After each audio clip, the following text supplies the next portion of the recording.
Syukur berikutnya adalah bahwa kita saat ini dalam keadaan sehat walafiat, dalam keadaan aman, selamat dari berbagai bencana yang ada. Ini merupakan sebuah nikmat, ya, karunia yang besar yang Allah telah berikan kepada kita. Sementara mungkin saudara-saudara kita yang lain, ya, kalau kita saat ini dingin, sejuk karena AC, kalau di sana bukannya sejuk tapi ya kedinginan di tenda-tenda yang dingin, ya, dan masih banyak yang dalam kondisi yang lebih parah lagi.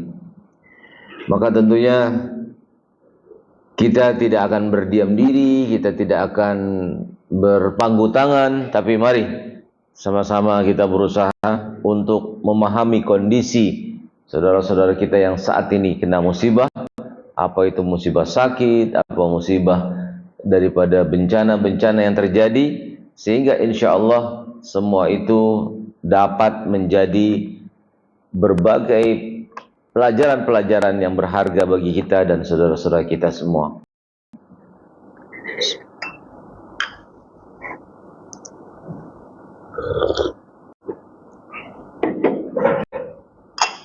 Bapak Ibu sekalian yang berbahagia, masih ingat kata musibah itu berasal dari kata apa? Apa arti musibah?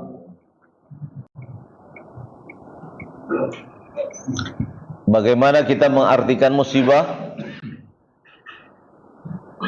Masih ingat? Musibah terambil dari kata apa? Bahasa Arab? Apa? Ada yang ingat? Dari kata asoba. Asoba. Nah, asoba, yusibu, kalau bahasa Arab itu artinya menimpa, mengenai. Iya. Ini artinya mengenai, menimpa, tertimpa sesuatu, mengenai sesuatu. Itu musibah itu sebenarnya. Ya. Itu dalam bahasa Arab kayak gitu. Nah, contoh, kalau seseorang terkena bencana, itu kadang-kadang sesuatu yang menimpa kepadanya dinilainya hanya buruk-buruk saja gitu. Dinilainya hanya sakit, sengsara gitu. Tapi ternyata ada sesuatu yang mengenai dirinya tidak dimaknai seperti itu. Contoh ya, kita baca misalkan di dalam surat An-Nisa ayat An-Nisa ayat 79. Ayo kita baca. A'udzubillahi minasyaitonir rajim. Silakan. Ma asobaka min hasanatin faminallah wa ma asobaka min sayyi'atin famin nafsik. Kata Allah, apa saja yang menimpa kepadamu mengenai dirimu dari sesuatu yang hasanah. Apa tuh hasanah? Yang kebaikan-kebaikan, yang baik-baik gitu ya, menimpa kepadamu yang baik-baik, ketahuilah dia berasal dari siapa? Allah. Maka kalau seseorang ditimpa kebaikan-kebaikan, jangan menganggap bahwa itu berasal dari dirinya. Siapa dulu dong saya? Ada gitu. Bu, anaknya Masya Allah ya, sekolah sampai S2 di luar negeri. Siapa dulu bapaknya? Siapa dulu ibunya? Bapak ibunya juga begitu. Ini kadang-kadang suka begitu tuh. Suka seperti itu. Nah, kebalikannya, sesuatu yang buruk menimpa dirinya, marah-marah, kesel, gitu. Banjir di Jakarta yang disalahin siapa? Gubernurnya.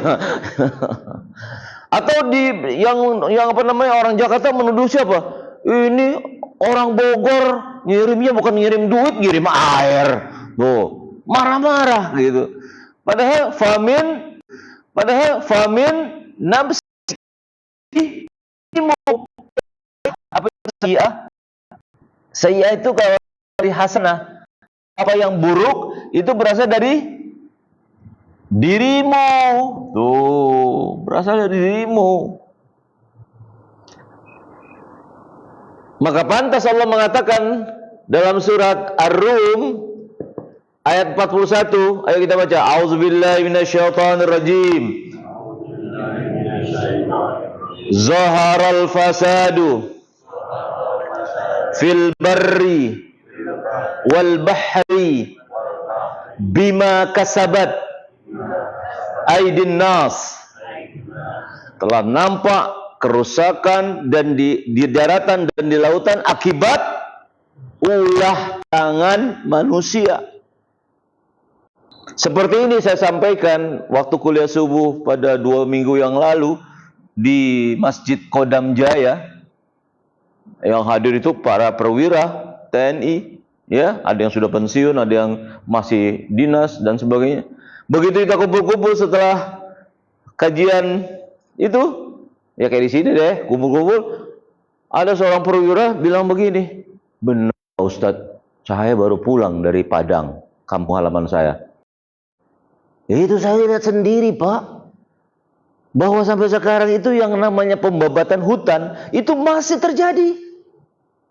Dan kayu-kayu yang besar-besar itu masih mau diambilin sama mata sipit. Siapa namanya? Otoge. Tuh, mata sipit Pak, saya lihat sendiri. Waduh, saya selama ini dengar-dengar doang ya, tapi ini langsung ya, si bapak itu tadi bilang, saya lihat sendiri, mata sipit itu yang melakukan. Nah, nggak mungkin si mata sipit itu bisa melakukan itu kalau tidak. Itu masalahnya. Oke, jadi untuk itu mari kita lihat sifat daripada musibah itu. Sifat daripada musibah. Secara umum sifat musibah itu ada 2. Satu, dia berupa ujian. Ingat ya, musibah jangan diartikan yang buruk saja. Yang baik-baik pun itu bisa menjadi musibah. Yang sifatnya adalah apa? Ujian. Untuk menguji. Menguji siapa? Menguji kadar iman seseorang. Dia mukmin, tapi kata Allah, jangan kamu mengira kamu dibiarkan begitu saja mengatakan beriman tapi belum diuji. A'udzubillahi minasyaitonirrajim. Ahasiban nasu ayyutraku ayyakulu amanna wa hum la yuftanun. Apakah manusia mengira bahwa mereka dibiarkan begitu saja mengatakan kami beriman, tapi belum diuji? Jangan kamu mengira begitu. Walaqad fatannal ladzina min qablikum. Ayat ketiganya mengatakan, sungguh-sungguh kami telah menguji orang-orang sebelum kalian sampai kami melihat, membuktikan benarkah iman mereka atau mereka sekedar iman palsu. Iman yang bohong, dusta, cuma kamuflase, cuma di KTP dan lain sebagainya. Nah, jadi dalam bahasa Arab ya, ada kata istilah fitnah. Nah, ini fitnah. Ya, fitnah. Sehingga ketika kita mendengar kata fitnah, jangan hanya diartikan menurut bahasa Indonesia. Karena kata fitnah ini asalnya sebenarnya dari bahasa Arab.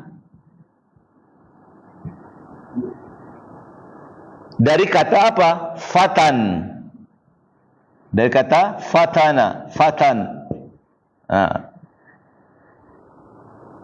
Fatana itu dulunya adalah sebuah alat untuk menguji kadar emas. Ini emas ini kadarnya seberapa gitu ya. Menguji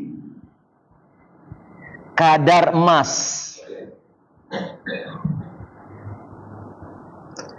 Awalnya begitu.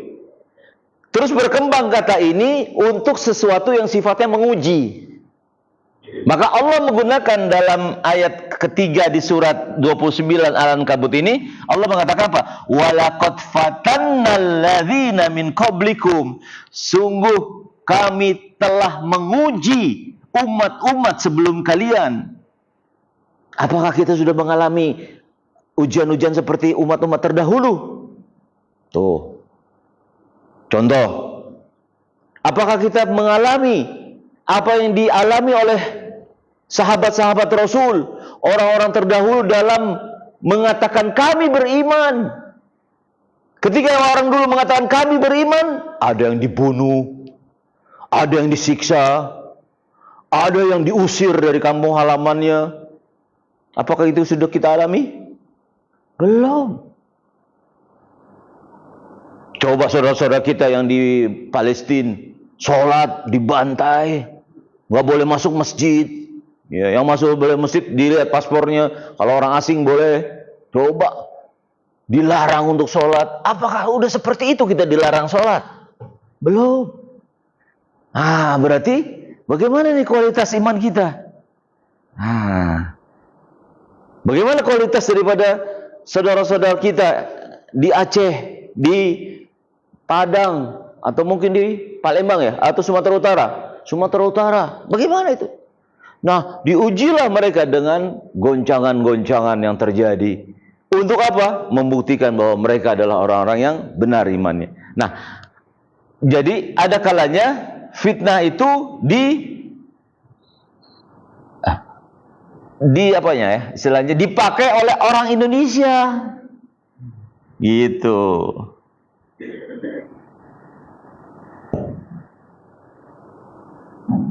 Orang Indonesia mengatakan apa kalau fitnah?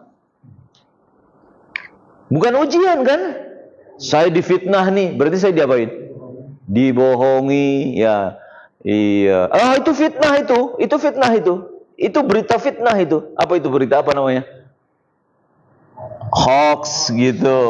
Iya. Atau difitnah itu diapain maksudnya?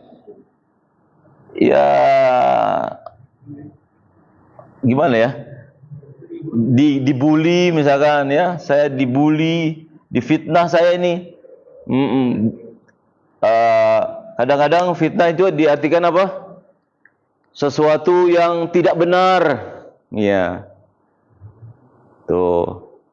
Sampai ada yang mengatakan ayat Quran langsung diterjemahkan dengan bahasa kita. Al-fitnatu asyaddu minal qatl. Fitnah itu lebih kejam daripada pembunuhan. Tapi ketika dalam konteks Indonesia, padahal ayat itu turun berkenaan dengan perang. Ketika seseorang dalam kondisi perang, di medan perang, maka peristiwa yang terjadi di medan perang itu adalah sesuatu yang bisa menyimpangkan kamu dari jalur keimanan. Kalau kamu nggak sanggup menghadapi ujian-ujian itu. Kalau seseorang dibunuh, selesai. Tapi seseorang yang terus bertahan, itu goncangannya, ujiannya, tambah berat itu. Apa contohnya? Satu, seorang lagi mau berperang, dalam kondisi berperang, itu kata Allah apa?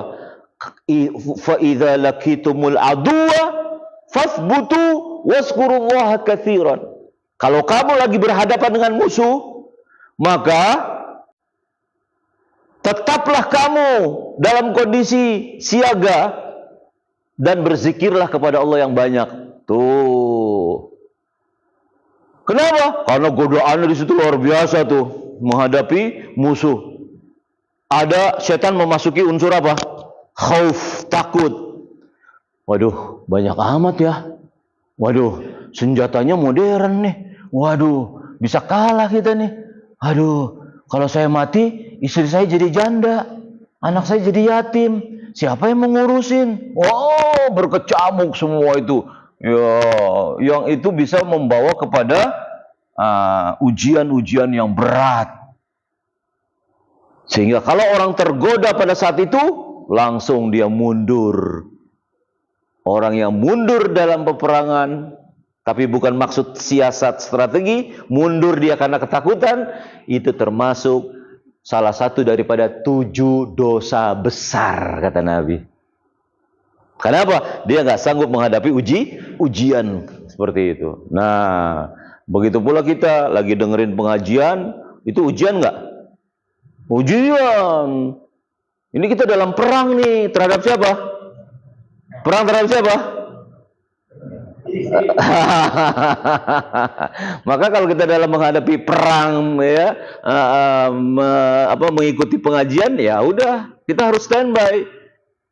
Masa standby senderan? Kalau senderan berarti cepat pindah ke alam lain. Iya. Maka kalau namanya lagi perang, siaga gitu, bukan santai-santai senderan gitu. Karena apa? Oh, godaannya luar biasa ini. Ya, begitu kita lagi mau serius, alah, udah. Yang diceritain itu aja. Kalau nggak surga, neraka.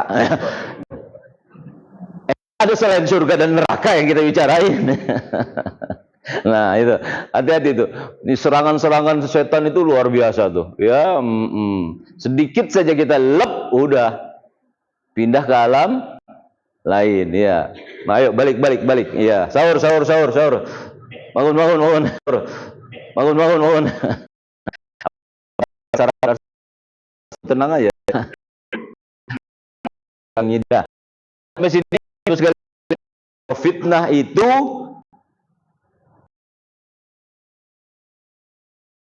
ada 2 hal yang harus kita perhatikan. Dia bukan hanya dari bahasa Arab. Fitnah itu artinya ujian. Coba contohnya, kalau fitnah itu bukan ujian, apa? Mau diartikan apa coba? Ada ayat berbunyi gini. Inna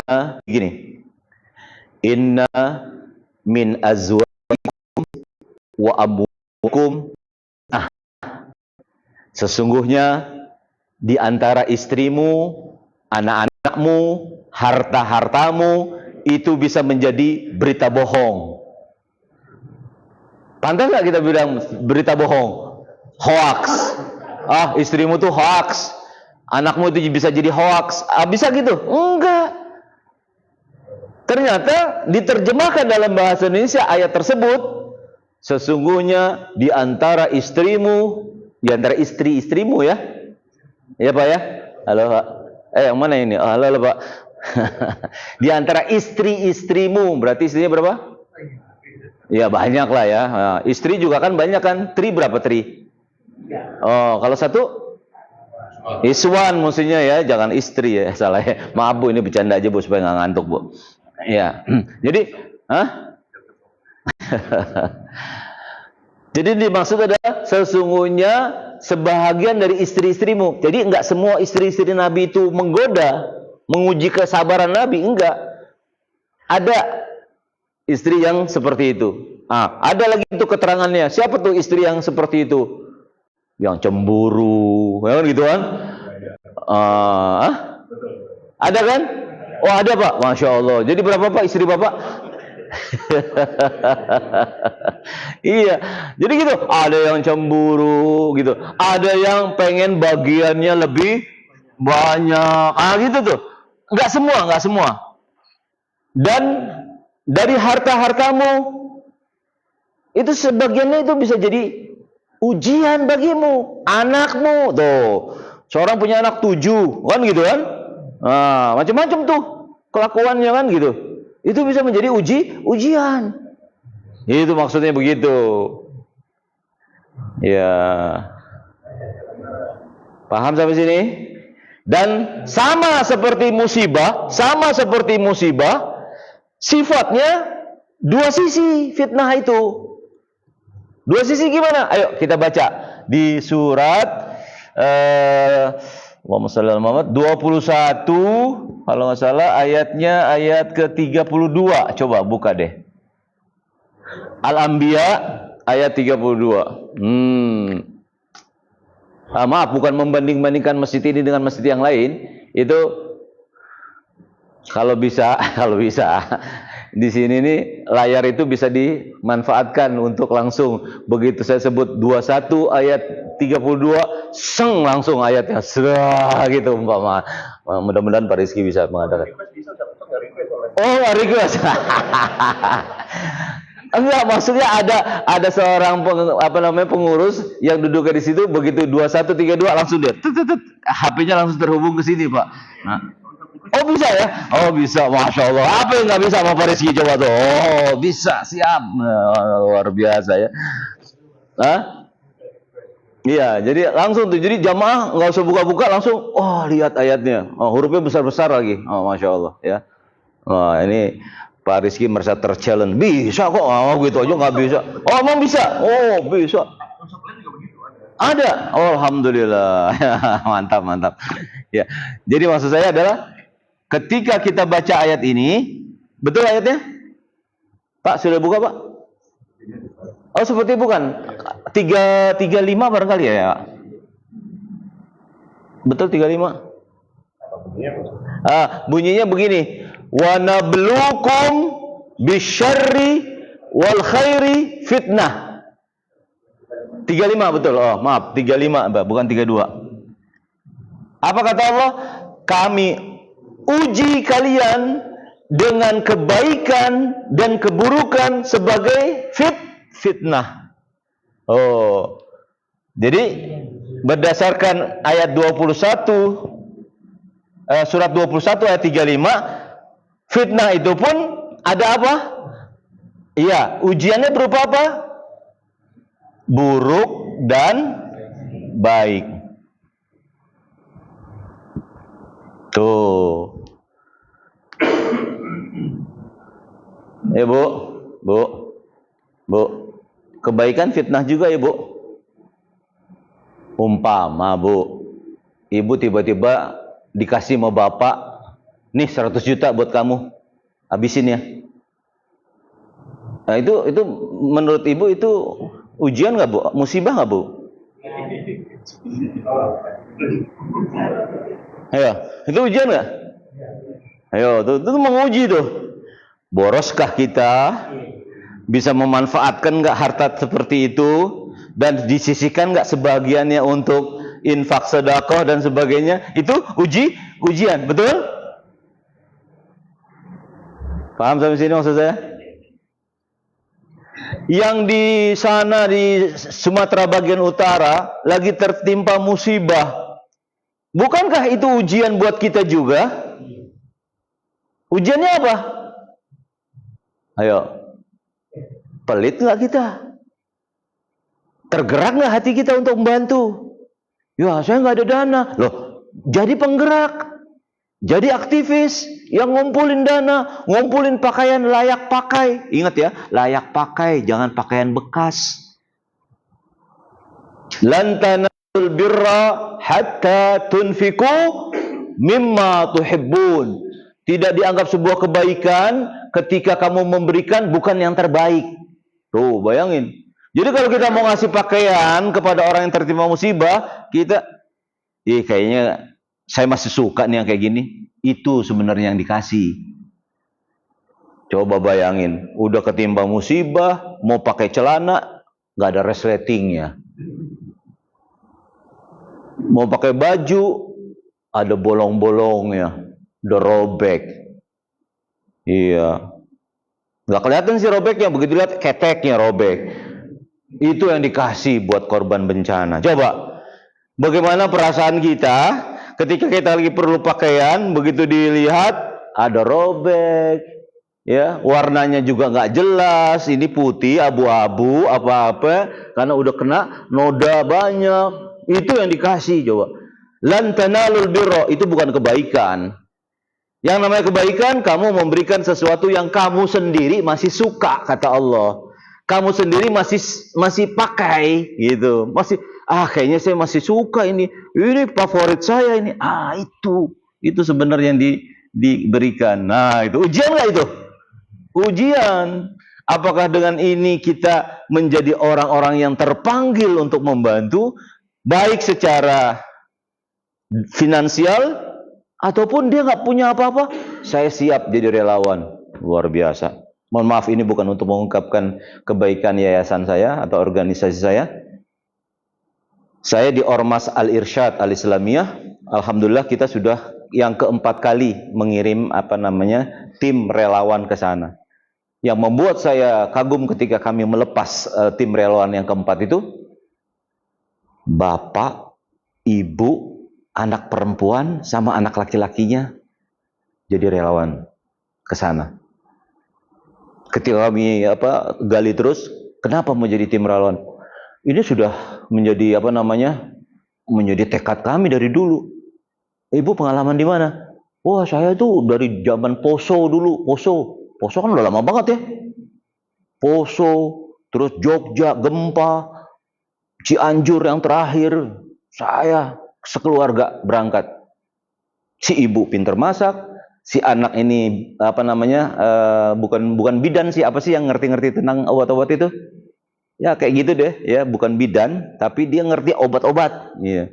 Nah, yang si laki sipil untuk air gitu, untuk sarana-sarana yang menyangkut tentang hajat hidup orang ke rumah dan sebagainya itu. Coba sekeluarga. Nah, ini artinya bisa sebenarnya kita lakukan. Ya, kalau kita nggak mampu seperti itu, kalau kita punya pikiran, konsep-konsep, bagaimana perbaikan dan sebagainya, ayo berikan ide-ide, sarana dan sebagainya. Oke. Baik, ini namanya ujian seperti itu. Nah, ada musibah itu sifatnya peringatan.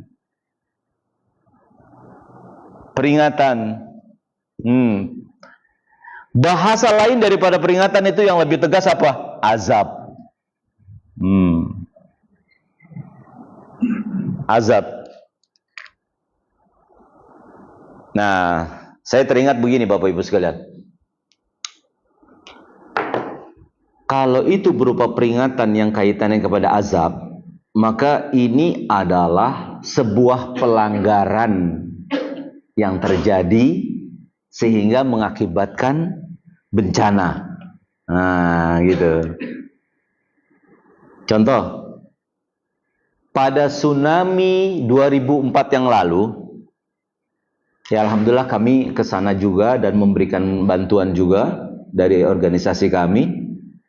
Itu ya, setelah peristiwa tsunami itu kami bertemu dengan, kita sebut Buya Abdurrahman. Kita panggil Buya.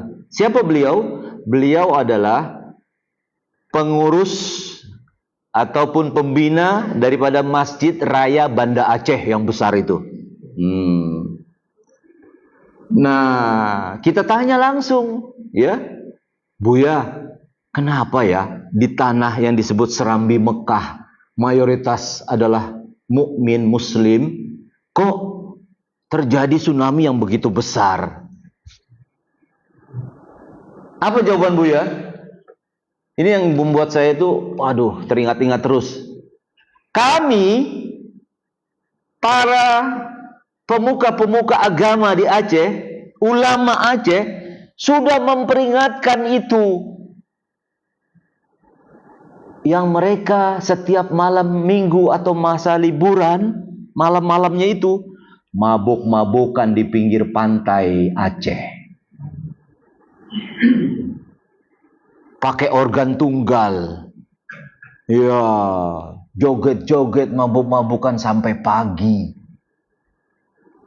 Terakhir kami katakan, kalau kalian masih seperti ini, nanti Allah akan turunkan azab kepada kalian. Gak digubris tuh. Selang berapa hari, tsunami yang begitu besar. Nah, bedanya dulu dengan sekarang yang terjadi adalah, kalau yang namanya tsunami, luapan air yang besar dari laut masuk ke darat. Sampai-sampai ada kapal tanker yang besar itu bisa tersapu dari lautan kurang lebih 2 km sampai darat. Sekarang kapal tanker itu jadi museum. Museum Tsunami Aceh. Orang bisa naik ke dalamnya segala macam, lihat. Kapal besar itu bisa terseret 2 km dari lautan ke darat. Tapi kayak yang namanya tsunami, begitu air surut lagi, udah selesai. Artinya tinggal sisa-sisa rumah yang ada, tanahnya nggak bergerak. Kalau ini karena pembabatan hutan, bahkan air yang ada itu nggak bisa terserap di tanah, yang membuat akhirnya tanahnya itu sendiri tergerus gitu. Bayangkan kalau tanahnya tergerus sampai akhirnya setinggi rumah itu sendiri, itu tanah. Berarti saya tinggal di mana dulu? Di mana tanah saya ya? Nggak ada lagi patok-patoknya. Nggak ada lagi tanda-tanda bahwa kayaknya di sini nih rumah saya. Nggak ada. Oh, kesapu bersih. Baru sampai di satu tempat numpuk semua di situ. Ya tanahnya, ya bagian-bagian rumah yang hancur, mobil dan sebagainya numpuk. Tuh. Dengan lumpur, yang lama-lama lumpur itu jadi kering, keras. Coba bayangkan. Itu akibat ulah tangan manusia sendiri. Nah, ini yang kita khawatirkan. Ada pertanyaan, Pak Ustadz, ini sebelum ada yang tanya ya. Ketika saya menyampaikan ini, Pak Ustadz, kenapa kok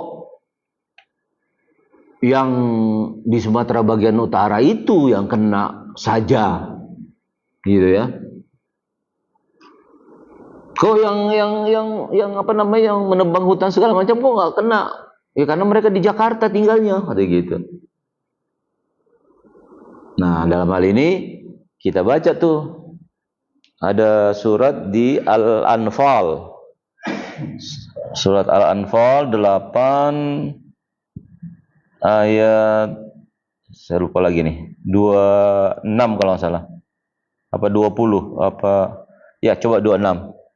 Wattaqu fitnatal lati la tusibannal ladzina zalamu minkum khassah.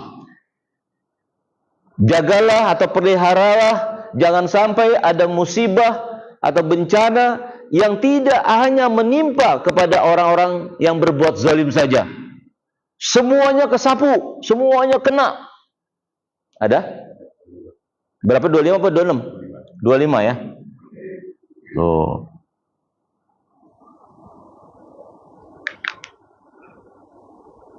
Surat Al-Anfal ayat 25. Jadi sekalipun di situ banyak orang-orang soleh, tapi ada pelanggaran, ada aturan-aturan yang dilanggar, maka tidak mustahil Allah akan menimpakan azab. Apalagi ditunjang dengan pertanyaan istri Nabi, Bunda Aisyah radhiyallahu anha pernah bertanya kepada Rasulullah, "Ya Rasulullah, apakah mungkin Allah mengirimkan azab kepada satu kaum, padahal di kaum itu banyak orang-orang soleh?" Kata Nabi, iya. Loh, kenapa bisa begitu? Apabila orang-orang soleh di kaum tersebut diam terhadap kemungkaran yang terjadi. Jadi kita jangan pernah diam terhadap kemungkaran yang terjadi. Apa sih arti mungkar? Apa sih arti ma'ruf? Kita kan disuruh, wal takum minkum ummatu yad'una ilal khair wa ya'muruna bil ma'ruf wa yanhauna 'anil munkar wa yu'minuna billah. Hendaklah ada di antara kalian orang-orang yang berbuat kebaikan, yaitu apa? Menyeru pada yang ma'ruf, mencegah daripada yang mungkar. Nah, ini. Ya. Jadi solusinya menurut hadis tersebut adalah apa? Hendaklah kalian berbuat amar ma'ruf, nahi mungkar. Ayo belajar bahasa Arab sedikit. Ma'ruf artinya apa? Mungkar artinya apa? Sering kita dengar nih. Amar itu memerintahkan. Amar itu memerintah. Amar itu perintah. Nahi artinya tidak, jangan. Iya, akhirnya diambil oleh orang India jadi apa? Nehi. Orang India nehi. Kalau Arab nahi. Ya, tuh. Ayo, jadi memerintahkan yang ma'ruf dan mencegah yang mungkar. Ayo. Siapa yang bisa jawab nanti sarapannya boleh double. Apa arti ma'ruf? Apa arti mungkar? Yang umumnya ma'ruf diartikan baik, menyuruh kepada yang baik. Tuh. Padahal coba deh dibaca ayatnya, ya. Hendaklah ada di antara kalian orang-orang yang berbuat kebaikan. Wal takum minkum ummatu yad'una ilal khair. Ya. Baik itu bahasa Arab khair. Tuh. Maka banyak-banyaklah berlomba-lomba dalam berbuat kebaikan. Fastabiqul khairat. Khairat. Khair itu satu, khairat banyak. Gitu. Baik itu khair. Baik itu apa bahasa Arabnya? Selain khair. Baik. Ayo. Apa yang enggak pernah pulang-pulang, Bu? Siapa namanya, Pak? Siapa? Baik itu bahasa Arab thayyib. Ya, Bu. Ya, thayyib. Thayyibun. Ya, thayyib. Halalan thayyibah, kan gitu. Thayyib, baik. Apalagi artinya baik dalam bahasa Arab? Ayo, santri. Ayo, apa? Baik. Hasan. Hasan. Hasan itu artinya baik, hasan. Sehingga ada kata lebih baik ahsan. Baik itu hasan. Itulah arti-arti baik dalam bahasa Arab. Baik kalau dari segi makanan apa? Laziz, lezat, zain, mumtaz. Itu tuh semua arti baik. Nah, sayangnya ma'ruf diartikan baik. Padahal yang namanya baik ini bahasa Arab. Khair, thayyib, hasan, zain, mumtaz. Tuh. Ma'ruf artinya sesuatu yang udah dikenal. Semua orang tahu tuh. Coba kalau saya sampaikan ini, kata-kata ini, Bapak langsung bisa menjawab itu ma'ruf, itu mungkar. Oke. Dusta, bohong.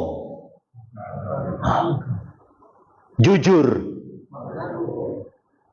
Korupsi. Judi. Nggak menutup aurat. Nggak sholat.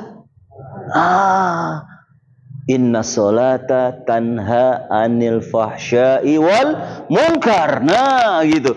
Jadi dengan mudah Bapak bisa menjawab ini ma'ruf, ini mungkar. Nah, berarti kalau kita ambil istilah daripada Syekh Ahmad Mustafa Al-Maraghi, seorang ulama tafsir di Mesir yang terkenal.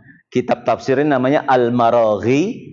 Beliau ketika menafsirkan atau menerjemahkan ma'ruf dan munkar, maka beliau mengatakan yang namanya ma'ruf adalah sesuatu yang tidak sesuai dengan syariat. Nah, dengan ketentuan. Mungkar, maaf, terbalik ya. Terbalik. Ya, terbalik. Ma'ruf itu yang sesuai dengan syariat.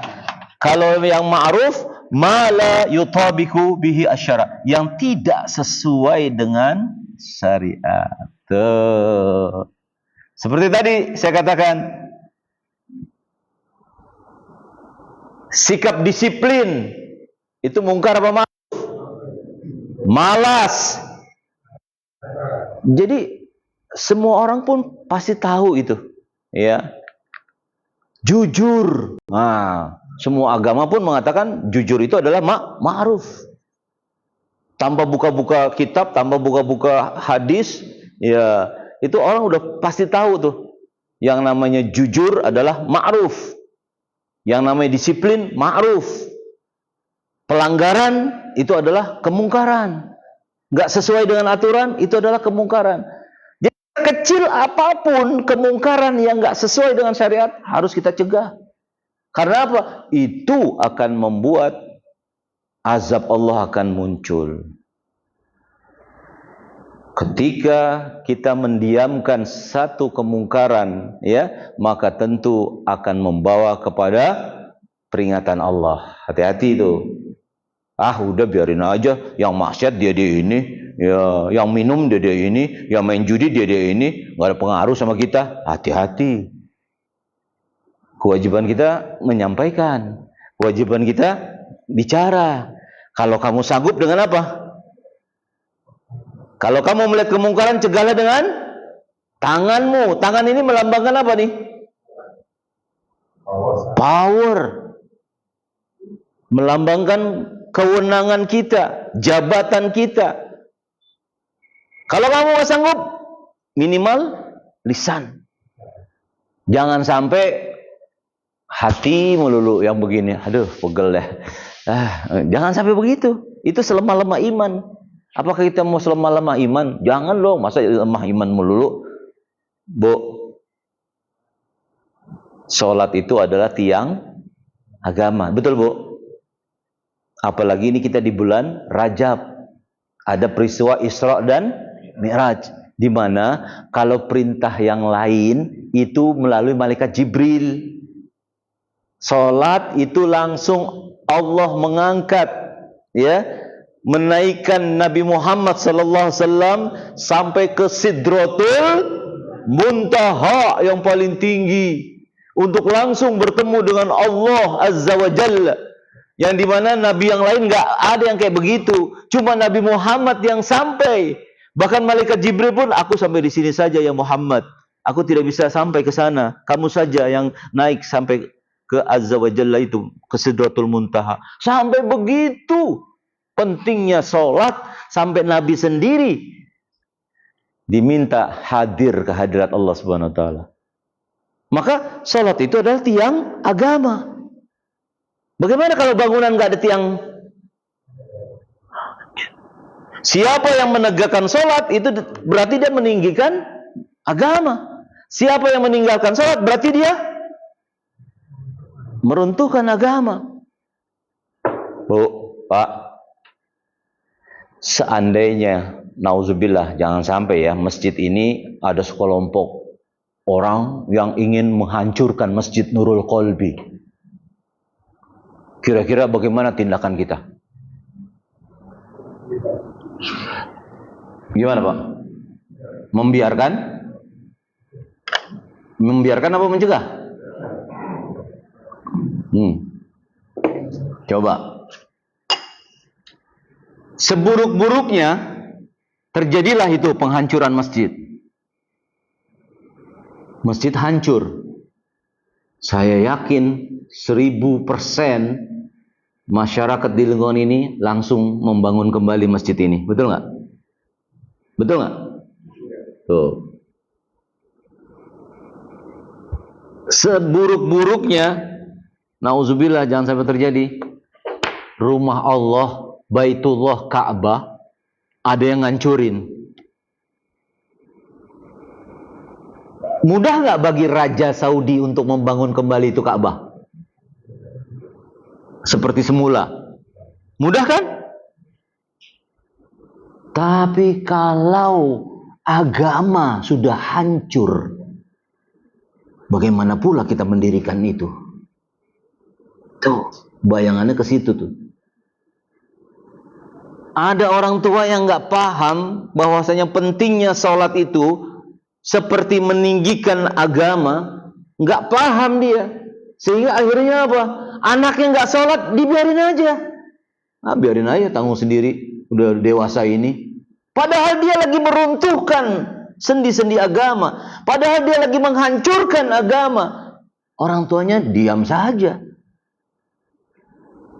ngomong juga kagak, memperingatkan juga kagak.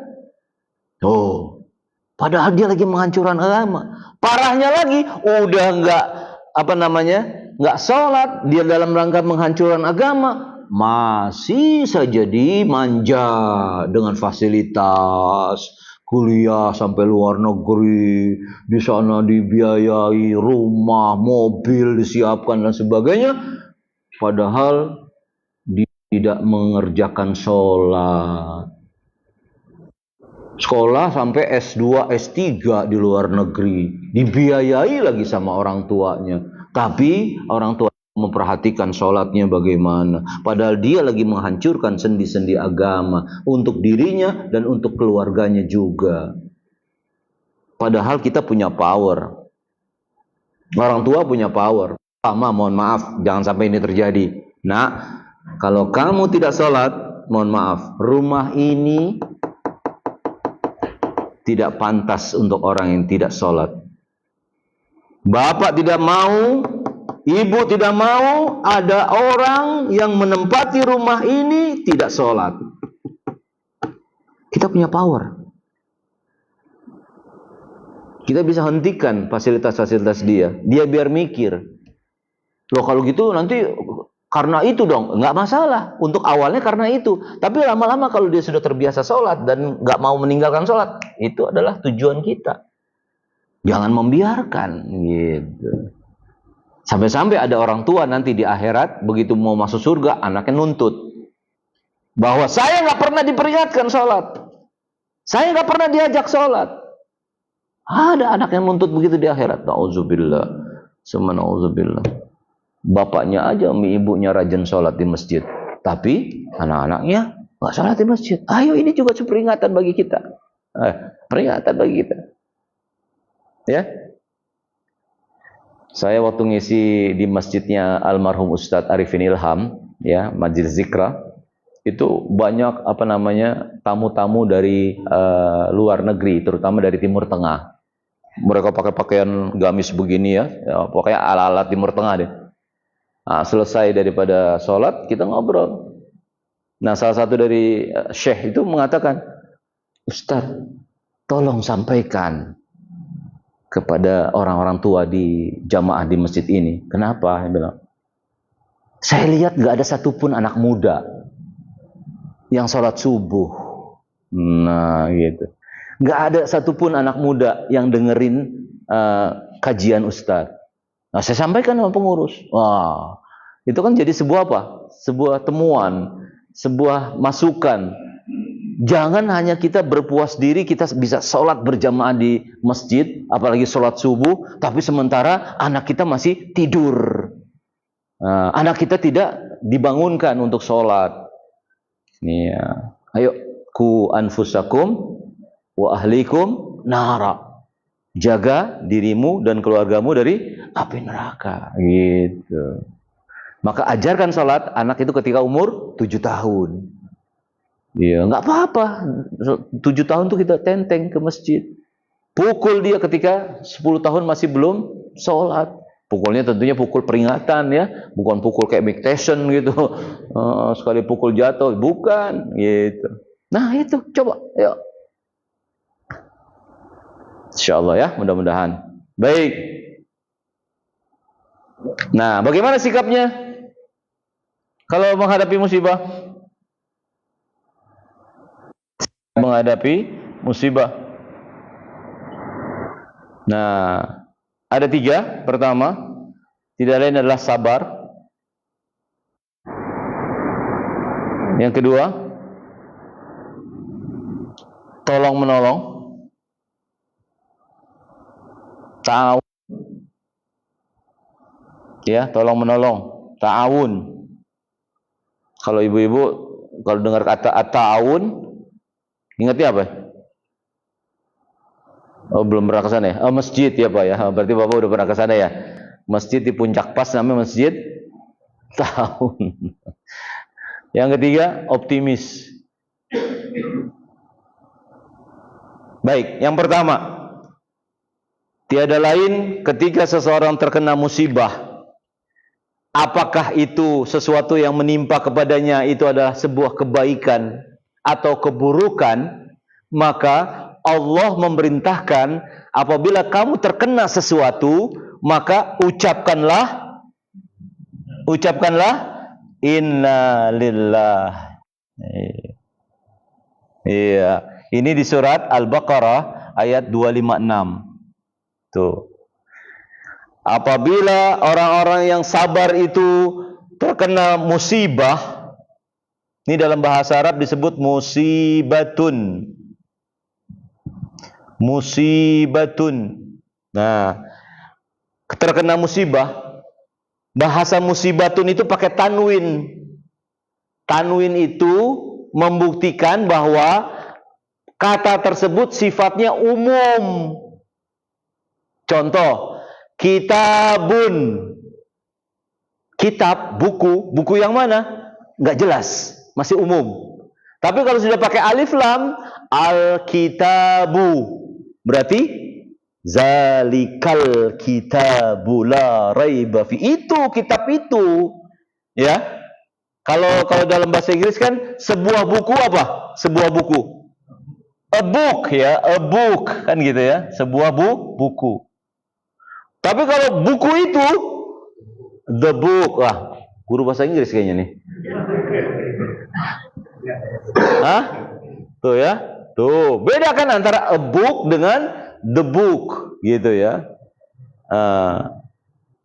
The book itu berarti satu buku a book, dua buku two book. Kalau buku berjatuhan, oh buku the book kata ibu. Pinter ibu ya. Jadi buku berjatuhan bahasa Inggrisnya book the book gitu ya. Tuh. Jadi jelas di sini membuktikan bahwasanya musibah itu sifatnya apa? Umum. Musibah apa saja? Yang sesuatu yang menimpa kepadamu apa saja?